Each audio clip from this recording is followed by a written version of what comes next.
A frantic final dash to have one of Christchurch's most historic buildings reopened in time, only being given the certificate of public use hours before the curtains opened. When those documents arrived at about 4:30 on Monday, cutting it to the bone. But hey, look, I mean, it's drama, isn't it? It's a theatre, so if you didn't cut it to the bone, no fun. Workers crawling all over the site on the long weekend, scrambling to finish off last-minute touches to the Isaac Theatre Royal, which has been almost completely rebuilt since the 2011 earthquake left it structurally damaged. If people had walked in on Friday, they would have been like, nah, that's not going to be finished. So to get it to where we did on Monday is a tribute to everyone involved. And hundreds flooded through the doors on opening night for the performance of Kostroma. And while the show was the main attraction, it was what above them which caught their eye. A decade-old painting, which was salvaged from the old quake-damaged theatre. This is pretty impressive, so that's all original up there, isn't it? That's our main thing. I mean, we've got about 3 original pieces left from the very, very, very first days, which is the theatre was built in 1906 and 1907.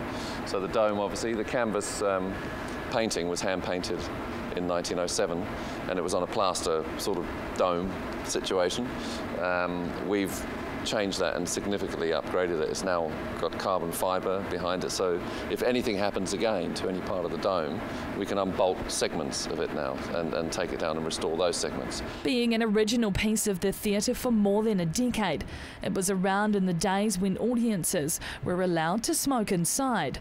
It had 100 years of nicotine and grime and dust and everything caked on it as well, so it's been a massive restoration. So it's looking as good now as the day it was painted. And along with restoring the old came rebuilding the new. So this is one of the newer features of the building, isn't it? It's one of my favourite features, to actually have an elevator to go to different places. We'll press a button because that's a good thing.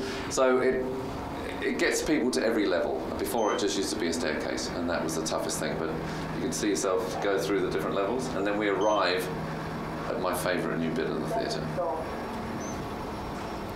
This is the Grand Circle. This Grand Circle, part of the upgrade of the theatre.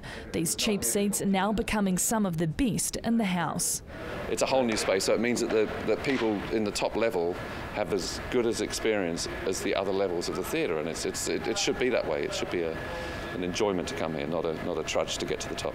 But it was touch and go to fund the entire project. All up it cost $40 million, but in February it needed $8 million to fill the shortfall. We'd applied for a lottery grant and we'd asked for $7.5 million, and then the last day of February we got a phone call to say we got 6 of it, so we were pretty stoked. The theatre is now preparing for the Royal New Zealand Ballet to take the stage later this week. Emma Cropper, CTV News.